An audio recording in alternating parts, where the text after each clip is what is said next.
अस्सलाम वालेकुम एवरीवन। इस लेक्चर में हम कंटिन्यू करेंगे translation unit 12 population growth and world food supplies. ठीक है, पैराग्राफ नंबर 4 है। थोड़ी सी अच्छा, अब बात यह है कि ये चैप्टर थोड़ा सा है मुश्किल, ठीक है, तो आपने रिलैक्स होकर इसके पहले इसको समझना है, उसके बाद फिर ट्रांसलेशन मैं आपको डिक्टेट करवाऊंगी और वो आप लिख लीजिएगा। ठीक है, तो paragraph number 4, water is another critical item for all crops, यानी कि पानी भी एक बहुत अहम चीज है फसलों के लिए। ये इसको मैं उर्दू में रिपीट करूंगी एंड पे, ये समझाने के बाद उस वक्त आपने इसको लिखना शुरू करना है, अभी नहीं करना। ठीक है, अभी सब समझें कि पानी भी बड़ी जरूरी चीज है कि ऑब्वियसली जब आपकी पॉपुलेशन बढ़ रही है, आबादी इतनी ज्यादा बढ़ रही है, तो उसको खुराक जो आपने फ्राहम करनी है, जो खुराक आपने उसको प्रोवाइड करनी है, उसको ग्रो करने के लिए, उसको उगाने के लिए आपको क्या चाहिए? आपको पानी की जरूरत है। पानी massive amount of water is required during the growing season for cultivation, यानी कि जो काश्तकारी के वक्त का जो सीजन होता है ना, जिसमें आपने क्रॉप्स को उगाना होता है, उसमें पानी की शदीद जरूरत है, बहुत बड़ी मिकदार में जरूरत होती है इसकी। In fact, agricultural production consumes more fresh water than any other human activity, यानी कि जो ज़राअत है, जो एग्रीकल्चर है, उसमें पानी सबसे ज्यादा इस्तेमाल होता है और किसी ह्यूमन एक्टिविटी में इस्तेमाल इतना नहीं होता पानी।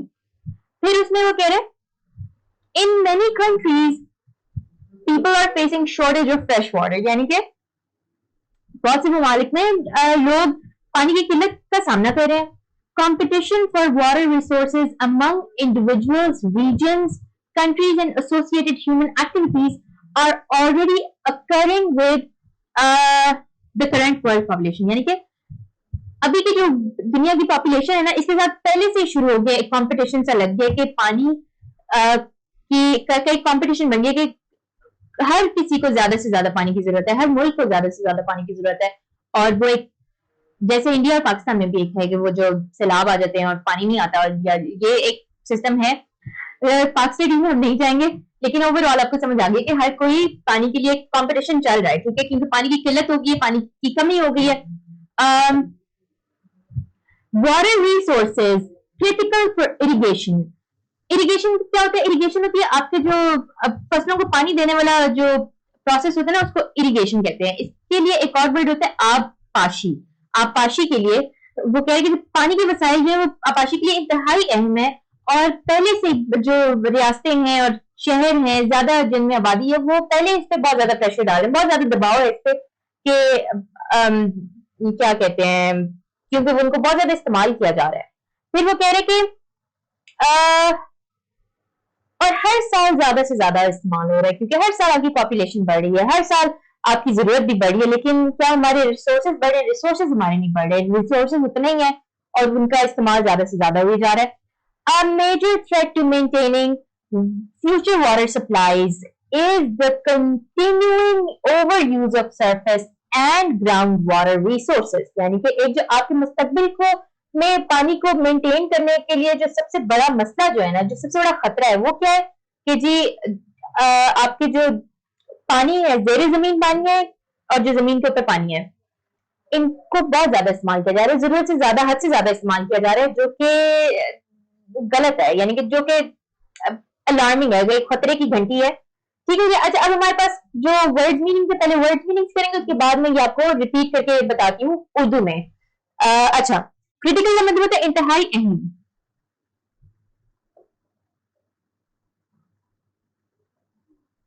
ठीक है, फिर है कंज्यूम्स। कंज्यूम्स का मतलब होता है इस्तेमाल करता है।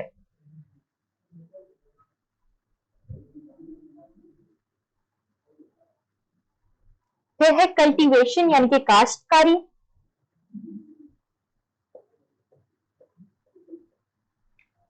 एसोसिएटेड मुंसलिक।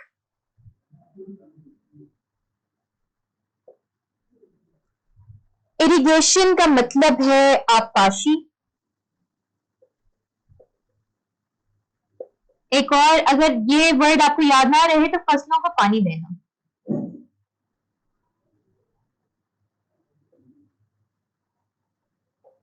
अगर आबपाशी आपको याद नहीं रहता तो फसलों को पानी देने का जो प्रोसेस होता है उसको हम इरिगेशन कहते हैं। फिर है पॉपुलस। पॉपुलस का मतलब है ज्यादा आबादी वाली जगह, ज्यादा आबादी वाली जगह, इस तरह से इसको लिख लीजिएगा। एक्विफर्स एक वर्ड लिखा गया है। एक्विफर्स होते हैं आपके जो अंडरग्राउंड वाटर रिसोर्स है ना, उसको हम कहते हैं जेरे जमीन पानी।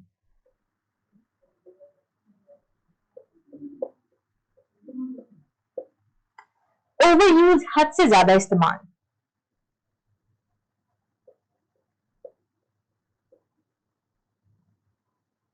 ठीक हो गया। अच्छा, ये आपकी वर्ड्स मीनिंग्स है, इनको नोट कर लें। अभी हम करते हैं इसकी एक दफा फिर इसको पढ़ते हैं उर्दू में, लेकिन अब आपको नोट करना पड़ेगा, तो नोटबुक अपनी निकाल। हाँ जी, पैराग्राफ नंबर 4 को हम कैसे ट्रांसलेट करेंगे? Water is another critical item for all crops. तमाम फसलों के लिए पानी भी एक इंतहाई अहम चीज है। ठीक है, तमाम फसलों के लिए पानी भी एक अहम चीज है। Massive amount of water is required during the growing season for cultivation. इसके लिए हम लिखेंगे फसलें उगाने के मौसम में काश्तकारी के लिए पानी की बड़ी मिकदार की जरूरत होती है। एक दफा फिर, फसलें उगाने के लिए फसलें उगाने के मौसम में काश्तकारी के लिए पानी की बड़ी मिकदार की जरूरत होती है। अगला हमारे पास सेंटेंस है, in fact, agricultural production consumes more fresh water than any other human activity. दरअसल ज़राअत किसी भी इंसानी सरगर्मी से ज्यादा पानी इस्तेमाल करती है।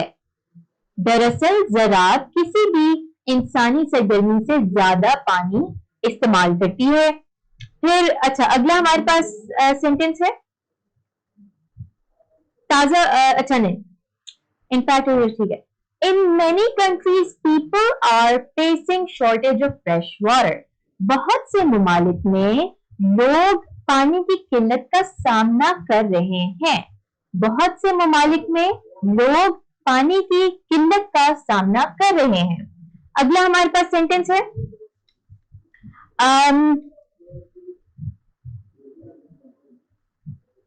ताजा पानी की किल्लत कर रहे हैं, का सामना कर रहे हैं। अच्छा, competition for water resources among individuals, regions, countries and associated human activities are already occurring with the current world population. अच्छा, अब इसको आप कैसे करेंगे? मैंने लिख लिया कि दरमियान में ब्रेक्स ना आए बिल्कुल भी, तो अच्छा, इसको आप ऐसे ट्रांसलेट करेंगे, बहुत से ममालिक में, अच्छा ये तो हमने कर लिया, लोगों, इलाकों और ममालिक के साथ साथ इस मुंसलिक इंसानी सरगर्मियों के लिए इस दुनिया की आबादी में अभी से ही मुकाबला सामने आ रहा है।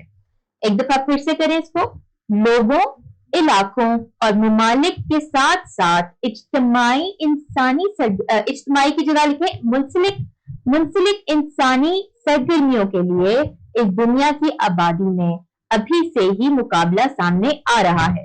अच्छा, फिर आगे वो कह रहे हैं, water resources critical for irrigation are under great stress as populous cities, states and countries require and withdraw more water from rivers, lakes and aquifers every year. इस जुमले को आप ऐसे ट्रांसलेट करेंगे, इसमें आप लिखेंगे आबी वसाइल जो कि आबपाशी के लिए इंतहाई अहम है, पहले से ही बहुत दबाव में है, क्योंकि ज्यादा आबादी वाले शहर, रियासतें और ममालिक हर साल दरियाओं, नहरों और जेरे जमीन से ज्यादा पानी निकालते हैं। एक दफा फिर इसको सुने, आबी वसाइल जो कि आबपाशी के लिए इंतहाई अहम है, पहले से ही बहुत दबाव में है, क्योंकि ज्यादा आबादी वाले शहर, रियासतें और ममालिक हर साल दरियाओं, नहरों और जेरे जमीन से ज्यादा पानी निकालते हैं। ठीक हो गया। इसके बाद हमारे पास है a major threat to maintaining future water supplies is the continuing overuse of surface and groundwater resources. अच्छा, कि इसमें इसको आप ऐसे करेंगे, मुस्तकबिल के लिए पानी के वसाइल को बरकरार रखने के लिए एक बड़ा खतरा जमीन के ऊपर और नीचे के पानी जमीन के ऊपर और नीचे के आबी वसाइल का लगातार जरूरत से ज्यादा इस्तेमाल है। एक दफा फिर सुने, मुस्तकबिल के लिए पानी के वसाइल को बरकरार रखने के लिए एक बड़ा खतरा जमीन का और जमीन के नीचे के आबी वसाइल का लगातार जरूरत से ज्यादा इस्तेमाल है। ठीक है, ये है आपका पैराग्राफ नंबर 4। इसको पढ़े एक दफा, इसको रिवाइज करें, और अब हम करते हैं paragraph number 5। Paragraph number 5, fossil energy is another prime resource used for food production. Fossil energy क्या होता है? फॉसिल एनर्जी होता है कि जो दौरे कदीमा में, यानी कि आज से कई हजारों साल पहले, हंड्रेड्स ऑफ लाखों साल पहले भी, जो जानवरों की हड्डियां और प्लांट्स के जो लेफ्ट ओवर्स हैं, उनको वो जब बहुत ज्यादा प्रेशर में रहते हैं जमीन के नीचे, तो वो फॉसिल्स बन जाते हैं, और उन फॉसिल से भी एनर्जी निकाली जा सकती है, उसको हम कहते हैं फॉसिल एनर्जी। ठीक है, अब वो कह रहे हैं कि फॉसिल एनर्जी भी एक बड़ा जरूरी वसीला है फूड प्रोडक्शन में। फूड प्रोडक्शन का मतलब है खुराक की पैदावार में, उसकी प्रोडक्शन में। हाँ ठीक है, फिर आगे करें, nearly 80% of the world's 80% of the world's fossil energy is being used by the developed countries, यानी कि जो तरक्की याफ्ता मुमालिक है ना, वो इस्तेमाल करें 80% जो हमारी फॉसिल एनर्जी वो उसी पे चल रहे हैं। और उससे क्या होगा, the intensive farming technologies of the developed countries use massive amounts of fossil energy for fertilisers, pesticides, irrigation and for machines as a substitute for human labour. अच्छा रिमेंबर, ये मैं आपको उर्दू में बाद में डिक्टेट करवाऊंगी, तो अभी ना लिखिए, अभी सिर्फ सुनिए और समझिए। ठीक है, अब वो कह रहे कि जो इंटेंसिव टेक्नोलॉजीज है ना, फार्मिंग टेक्नोलॉजीज, यानी कि खेती बाड़ी की जो इंटेंसिव टेक्नोलॉजी से मुराद है कि बड़ी जबरदस्त किस्म की और बड़ी भारी किस्म की लिख सकते हैं इंटेंसिव की जगह, बड़ी भारी किस्म की जो टेक्नोलॉजी है वो इस्तेमाल करते हैं। किस चीज के लिए इस्तेमाल करते हैं? पेस्टिसाइड्स यानी कि कीड़ेमार दवाइयों के लिए, फर्टिलाइजर्स यानी कि खाद के लिए, और इंसानों इरिगेशन यानी कि पानी देने के लिए फसलों को, और इंसानों की जगह पर मशीन्स काम करती हैं कि इंसानों की जो मजदूरी है वो कम हो जाए, मशीन्स के ऊपर ज्यादा डिपेंड करें। तो वो मशीन्स कैसे चलती है? फ्यूल से चलती है। वो फ्यूल कहाँ से आता है? फॉसिल एनर्जी से आता है। और हाँ, फॉसिल एनर्जी भी लिमिटेड है। अच्छा, वो आगे बताते हैं वो ये लिमिटेड है। In developing countries, fossil energy has been used primarily for fertilizers and irrigation to help maintain yields rather than to reduce human labor inputs. यानी कि डेवलपिंग कंट्रीज जो है, जैसे हमारा मुल्क है, तरक्की की तरफ जा रहा है, आई होप के जा रहा है, अल्लाह करे कि तरक्की की तरफ पहुंच भी जाए इंशाल्लाह। तो जो हमारे जैसे ममालिक है वो क्या कहते हैं, वो फॉसिल एनर्जी इस्तेमाल करते हैं फर्टिलाइजर बनाने के लिए और इरिगेशन के लिए, फसलों को पानी देने के लिए, और फर्टिलाइजर यानी कि खाद बनाने के लिए। अच्छा, ये इसलिए यूज होते हैं। उसके बाद वो क्या कह रहे हैं, वो इसके बाद कह रहे हैं कि अच्छा, लेकिन हम इसलिए नहीं इस्तेमाल करते कि इंसानों की मजदूरी कम हो जाए, हम बस इन्हीं 2-4 चीजों के लिए फॉसिल एनर्जी को इस्तेमाल करते हैं। उसके बाद हमें वो कह रहा है, because fossil energy is a finite resource, its depletion accelerates as population needs for food and services escalate. यानी कि चूंकि फॉसिल एनर्जी महदूद वसीला है, यानी कि किसी ना किसी दिन ये खत्म हो जाना है। जो हमारे पेट्रोल आ रहा है, जो हमारे ये सीएनजी वगैरह आ रही है, एक दिन ये खत्म हो जाएगी, हमारे पास सोर्स ही खत्म हो जाएगी, तो फिर हम क्या करेंगे? तो इसलिए जैसे जैसे आबादी बढ़ रही है वैसे ही ये फॉसिल एनर्जी भी कम हो जाती है। फिर वो कह रहे हैं 10 फ्यूल प्राइसेस इंक्रीज एवरीवेयर, यानी कि और इसी वजह से पेट्रोल की, ऑयल की कीमतें बढ़ जाती हैं।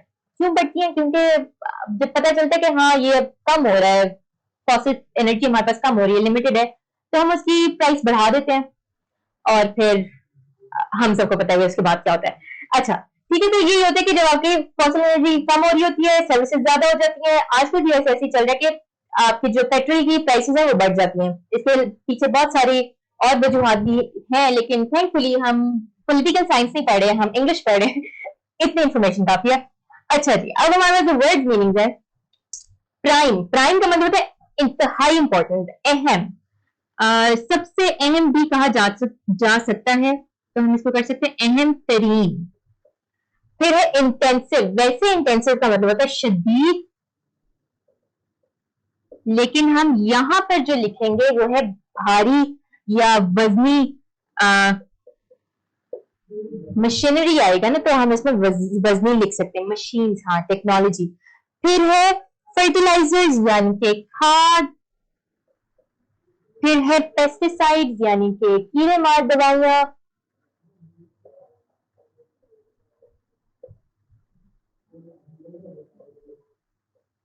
इसके बाद है हाँ ये ऐसे है और ये ऐसे है, ठीक है। अच्छा, सब्स्टिट्यूट का मतलब होता है मुतबादिल। मुतबादिल का क्या मतलब होता है, यानी कि इस एक की जगह पर दूसरी चीज इस्तेमाल करना, यानी कि इंसान की जगह मशीन इस्तेमाल हो रही है, सड़क बन रही है तो आप मुतबादिल रास्ता इस्तेमाल करेंगे, क्योंकि वो सड़क बन रही है और आप वहां पर ट्रैफिक में फंस जाएंगे, तो उसकी जगह पर दूसरा रास्ता, उसकी जगह पर दूसरा रास्ता इस्तेमाल करें। यील्ड्स, पैदावार, ठीक हो गया। फिर है फाइनाइट का मतलब होता है महदूद, लिमिटेड। अच्छा जी, अब हम क्या करेंगे, अब हम नोट्स में से इसको एक दफा रिपीट करेंगे ताकि आप इसको लिख लें, ठीक है। अच्छा, अब आप अपनी नोटबुक खोल लें, क्योंकि अब हम लिखने लगे हैं इसकी ट्रांसलेशन। ट्रांसलेशन हम ऐसे करेंगे कि मैं एक सेंटेंस वहां से पढ़ूंगी और फिर उसकी उर्दू बताऊंगी, वीडियो पॉज कर लें और फिर उसको लिख लें, आसानी होगी। अच्छा, fossil energy is another prime resource used for food production. Fossil energy भी खुराक की पैदावार के लिए एक अहम वसीला है। उसके बाद है nearly 80% of the world's fossil energy is being used by the developed countries, के तकरीबन 80% फॉसिल एनर्जी तरक्की याफ्ता ममालिक इस्तेमाल कर रहे हैं। फिर हम इसमें क्या लिखेंगे, the intensive farming technologies of the developed countries use massive amounts of fossil energy for fertilizers, pesticides, irrigation, and for machines as a substitute for human labor. इसको हम कैसे करेंगे, बहुत लंबा सेंटेंस है, गौर से सुने। तरक्की याफ्ता ममालिक की खेती की भारी भरकम मशीनें या वजनी मशीनें बहुत बड़ी तादाद में फॉसिल एनर्जी इस्तेमाल करती हैं, खाद, कीड़े मार दवाइयां, आबपाशी के लिए और मशीनों के लिए, जो कि इंसानी मजदूरी के लिए मुतबादिल हैं। अच्छा, आगे वो क्या कह रहे हैं, आगे वो कह रहे हैं जी, in developing countries fossil energy has been used primarily for fertilizers and irrigation to help maintain yields rather than to reduce human labor inputs. हाँ जी, इसको हम ऐसे ट्रांसलेट करेंगे, तरक्की पजीर ममालिक में ज्यादातर फॉसिल एनर्जी खाद और आबपाशी के लिए इस्तेमाल होती है, ना कि फसलों की ताकि फसलों की देखभाल की जा सके, ना कि मजदूरी कम करने के लिए। एक दफा फिर से सेंटेंस की ट्रांसलेशन सुने, तरक्की पजीर ममालिक में ज्यादातर फॉसिल एनर्जी खाद और आबपाशी के लिए इस्तेमाल होती है ताकि फसलों की देखभाल की जा सके, ना कि मजदूरी कम करने के लिए, ठीक है। आगे हमारे पास जो सेंटेंस है, because fossil energy is a finite resource, its depletion accelerates as population needs for food and services escalate. यानी कि अच्छा, डिप्लीशन का मतलब होता है खत्म होना, एक्सेलरेट का मतलब होता है बढ़ जाना, ठीक है। अब इसको हम कैसे करेंगे, चूंकि फॉसिल एनर्जी एक महदूद वसीला है, जैसे ही आबादी की खुराक और खिदमात की जरूरत बढ़ती है, ये खत्म होती जाती है। ठीक है, कि जैसे आपकी आबादी की खुराक और खिदमात की जरूरत बढ़ती है, वैसे ही फॉसिल एनर्जी कम होती जाती है। 10 prices of fuel increase everywhere, इस वजह से तेल की कीमत हर जगह बढ़ जाती है। ठीक हो गया, इसकी प्रैक्टिस करें। मैं आपसे मिलूंगी नेक्स्ट लेक्चर में इसके अगले 2 पैराग्राफ्स के साथ। तब तक के लिए अल्लाह हाफिज।